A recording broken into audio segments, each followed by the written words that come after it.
Ahmadinejad speaks at the UN this morning. Jonathan Hunt standing by live east side of Manhattan. What's expected today from him, Jonathan?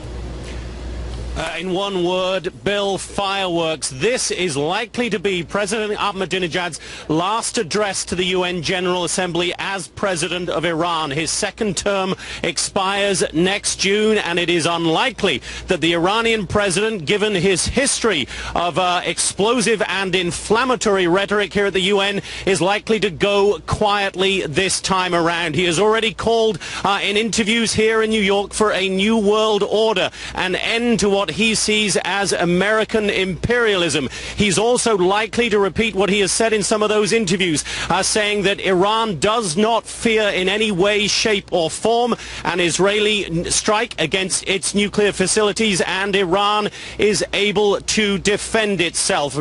Look for delegations, including the United States, to walk out once again as soon as he starts criticizing Israel. Bill? There were some stunning comments from Pakistan's president last night. Well, what was spoken there, Jonathan?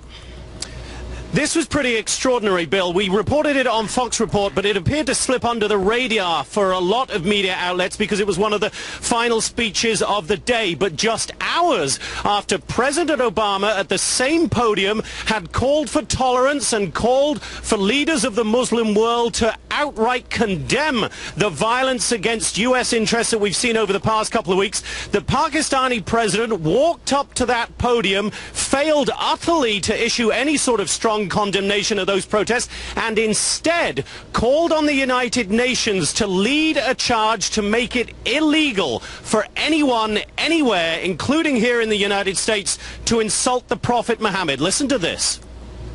Although we can never condone violence, the international community must not become silent observer and should criminalize such acts that destroy the peace of the world and endanger the world's security by misusing freedom of expression.